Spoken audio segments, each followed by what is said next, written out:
தேசிய மக்கள் சக்தி என்ற எமது கட்சி அரிசி கொடுக்கல, பருப்பு கொடுக்கல, காசி கொடுக்கல, பேக்குக்குள்ள சாமான் கொடுக்கல, பொய் சொல்லல, இனவாதம் பேசல, வரலாறு காணாத வெற்றியை ஈட்டி இருக்கிறது. என்ன சொன்னீங்க?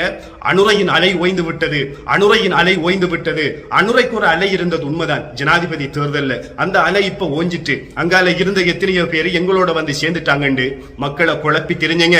உங்களுக்கு ஒரு விஷயத்தை நாங்க சொல்றோம். ஒரு கடல்ல அலை ஓயிறது இல்லாட்டி அலை அமைதியாகிறது. அந்த கடல்ல இருக்கிற தண்ணி வத்தி போறதுக்கு இல்ல, சுனாமி அடிக்கிறதுக்கு. உங்களுக்கு அடிச்சுட்டிக்கு பாத்தீங்களா? அந்த பஸ் கதை கதைச்சால் நான் வெல்ற பஸ்ல தான் ஏறினேன். உங்களுக்கு டூ லேட், ஜனாதிபதியை சொல்லிட்டாரு. இப்போது பஸ் மிஸ் ஆகிவிட்டது. மதிப்புக்குரிய நண்பர்கள், உறவுகள் அனைவருக்கும் அஸ்ஸலாமு அலைக்கும், வணக்கம். அல்ஹம்துலில்லாஹ், எல்லா புகழும் இறைவனுக்கே. மாஷா அல்லாஹ், மக்கள் தெளிவாக இருக்கின்றார்கள், மிகவும் சந்தோஷமாக இருக்கின்றது. வரலாற்றில் முதல் தடவையாக மிகவும் எளிமையாக ஒழுக்கமான முறையில் அமைதியான ஒரு தேர்தல் நடத்தப்பட்டு வெண்ட கையோட மிகப்பெரிய வெற்றியை ஈட்டியிருந்தாலும் எந்த விதமான ஆடம்பரமான கொண்டாட்டங்களும் இல்லாமல், ஆடம்பரமான பரஸ்பரமான கொண்டாட்டங்கள் இல்லாமல் மிகவும் எளிமையாக ஒரு வெற்றி கொண்டாடப்படுகிறது. இது குறித்த எமது கட்சி என்பிபி என்ற கட்சியின் வெற்றி மட்டும் கிடையாது, ஒட்டுமொத்த நாட்டு மக்களின் வெற்றி. ஒட்டுமொத்த நாட்டு மக்களும் சேர்ந்து ஒருமித்து எடுத்த முடிவு. முதல் முறையாக மக்கள் வென்றிருக்கிறார்கள். இத்தனை காலமும் போலியான முகத்திரை அணிந்த அரசியல்வாதிகளை வெற்றி பெற்றுக் கொண்டிருந்தார்கள்.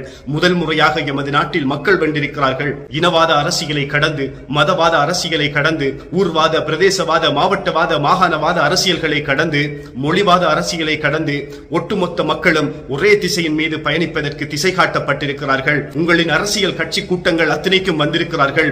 உங்கள் பேச்சுக்களை கேட்டிருக்கிறார்கள், உங்கள் பொய்களை கேட்டிருக்கிறார்கள், உங்கள் இனவாத பேச்சுக்களை கேட்டிருக்கிறார்கள். ஆனா கடைசியில போட்டு போட்டதெல்லாம் திசை காட்டிங்கிற சின்னத்துக்கு. எத்தனையோ ஊர்கள்ல திசை காட்டி என்ற சின்னத்தில் கேட்கும் வேட்பாளர்கள் யார் என்று கூட தெரியாது. ஆனா திசை காட்டிக்கு போட்டிருக்காங்க. உங்களோட அரிசி வேலை செய்யல, உங்களோட பருப்பு வேலை செய்யல, நீங்க கொடுத்த சாராயம் வேலை செய்யல, நீங்க செலவழிச்ச காசு வேலை செய்யல, நீங்க பணம் கொடுத்து வாங்கின தரகர்கள் வேலை செய்யல. மக்கள் தெளிவாக இருந்திருக்கிறார்கள். திசை காட்டி என்ற கட்சி, தேசிய மக்கள் சக்தி என்ற எமது கட்சி அரிசி கொடுக்கல, பருப்பு கொடுக்கல, காசி கொடுக்கல, பேக்குக்குள்ள சாமான் கொடுக்கல, பொய் சொல்லல, இனவாதம் பேசல, வரலாறு காணாத வெற்றியை ஈட்டி இருக்கிறது. எப்படி மக்கள் தெளிவாக இருக்கிறார்கள். நீங்க எப்படி மக்களை குழப்பினாலும் வாக்களிக்கும் நேரத்தில் நீங்க செஞ்ச அநியாயத்தை மட்டும் நினைச்சு திசை காட்டிக்கு வாக்களித்திருக்கிறார்கள். என்ன காரணம்? மக்களுக்கு சரியான திசை காட்டப்பட்டிருக்கிறது. என்ன சொன்னீங்க? அனுரையின் அலை ஓய்ந்து விட்டது, அனுரையின் அலை ஓய்ந்து விட்டது. அனுரைக்கு ஒரு அலை இருந்தது உண்மைதான் ஜனாதிபதி தேர்தல்ல. அந்த அலை இப்ப ஓஞ்சிட்டு அங்கால இருந்த எத்தனையோ பேர் எங்களோட வந்து சேர்ந்துட்டாங்கண்டு மக்களை குழப்பி தெரிஞ்சங்க. உங்களுக்கு ஒரு விஷயத்தை நாங்க சொல்றோம். ஒரு கடல்ல அலை ஓயிறது இல்லாட்டி அலை அமைதியாகிறது.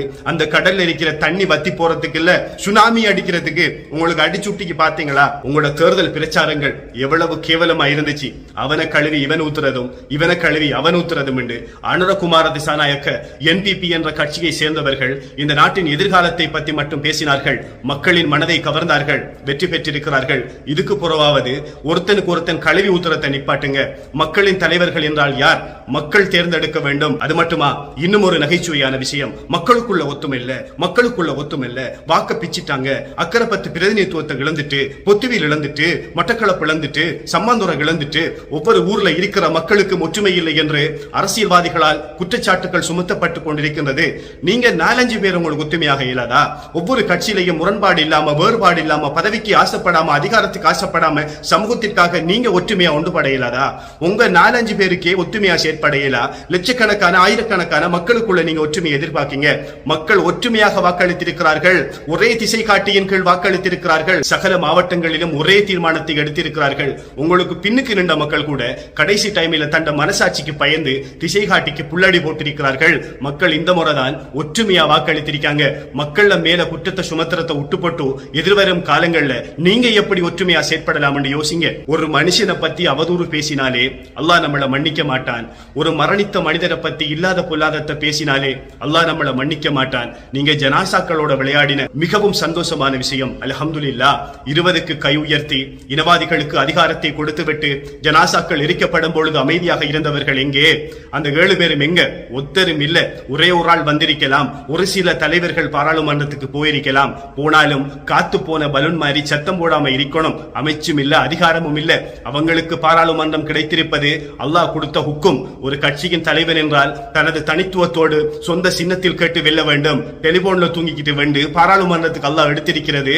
அவளை கேவலப்படுத்துறதுக்கு ஆட்சி இல்லாம, அதிகாரம் இல்லாம, ஒரு மூலையில குந்திக்கிட்டு நடக்கிறதெல்லாம் பார்த்துக்கிட்டு இருக்கணும். மக்களை ஏமாத்த இயலாம். ஒரு டிஎஸ் ஆபீஸ்ல சாதாரணமான ஊழியர் எப்படி கடமை செய்கின்றாரோ, ஒரு வைத்தியசாலையில் ஒரு ஊழியர் எப்படி கடமை செய்கின்றாரோ, அதே போன்று பாராளுமன்றத்தில் ஒரு ஊழியராக இருக்க வேண்டும். அங்க அந்த பெரிய போலீஸ் பந்தோபஸ்து எல்லாம் இல்லை. இப்ப அவங்களுக்கு எனக்கு ஒரு அதிகாரத்தை தாங்க, நீங்க காற்று இடத்துல நான் சைன் வைக்கணும்னு சொல்லி கேட்கலாம். ஒரு யூனிவர்சிட்டியில இருக்கிற மாதிரி 5 வருஷம் இருந்து கல்வி, பொருளாதாரம், சுகாதாரம் போன்றவற்றை எப்படி அபிவிருத்தி செய்யலாம், மக்களை ஏமாற்றாமல் எப்படி அரசியல் செய்யலாம், மக்களின் உரிமைகளை எப்படி மக்களுக்கு கொடுக்கலாம், இனவாதம் இல்லாமல் எப்படி அரசியல் செய்யலாம் என்பதை முறையா படிச்சுக்கு வாங்க. 30-40 வருஷமா படிக்கல, இப்பயாலும் படிங்க. அந்த பஸ் கதை கரைச்சால் நான் வெல்ற பஸ்ல தான் ஏறினேன், உங்களுக்கு டூ லேட், ஜனாதிபதியை சொல்லிட்டாரு. දැන් බස් එක මිස් වුණා. இப்போது பஸ் மிஸ் ஆகிவிட்டது. පරක්කුයි. நீங்க எவ்வளவுதான் தலைகீழா நின்று தண்ணியை குடிச்சாலும் ஆட்சியையும் அதிகாரத்தையும் கொடுப்பவன் அல்லாஹ். சூழ்ச்சிக்காரர்களுக்கெல்லாம் அவன் மிகப்பெரிய சூழ்ச்சிக்காரன். ஒரு உதாரணத்தை பாருங்க. கடந்த ஜனாதிபதி தேர்தல் முடிவடைந்த உடனே பாராளுமன்ற தேர்தல் நடைபெற்றது. அதுல 150க்கு மேற்பட்ட இனவாத பெரும்பான்மை வாக்குகளை பெற்று குறிப்பிட்ட ராஜபக்சக்கள் நாட்டை பிடித்தார்கள். இன்றைக்கு அவங்களோட நிலைமை, அந்த நேரத்தில் 3 சீட் எடுத்த என்பிபி இன்றைக்கு 159 சீட் எடுத்திருக்கு. அந்த நேரத்தில் 150க்கு மேல பெரும்பான்மை எடுத்த பொதுஜன பெரமுன இப்ப 3ஓட இருக்கி. இதுதான் ஆட்சியும் அதிகாரமும் இறைவனால் வழங்கப்படுவது. இனவாதத்தை கலைந்தறிந்து மக்கள் தெளிவாகவும் ஒற்றுமையாகவும் இருக்கிறோம் என்பதை காட்டியிருக்கிறார்கள். அல்ஹம்துலில்லாஹ். எவ்வளவு அழகான நாடு. அந்த நாட்டை போய் இந்தியாவில் இருக்கிறவன் கூட ஸ்ரீலங்கா பாவம் பண்ணி செல்ற அளவுக்கு ஆக்கிட்டீங்களேடா. அதை விட கேவலம் நமக்கு தேவையா? இதற்கு பிறகு எமது கட்சியிடம் பல கோரிக்கைகளை முன்வைக்க இருக்கிறோம். வெற்றி அடைந்த அனைத்து சகோதரர்களுக்கும் மனமார்ந்த வாழ்த்துக்களை தெரிவித்துக் கொண்டு விடைபெறுகிறேன். அஸ்ஸலாமு அலைக்கும். வணக்கம். දිනන්න ඕන දිනන එක හරිද? හරිද? ආයේ නිකන් ලොවෙත් නැති වෙන්න. තේරෙනවද මං කියන්නේ? හරි දෙන්න ඕන වැඩි.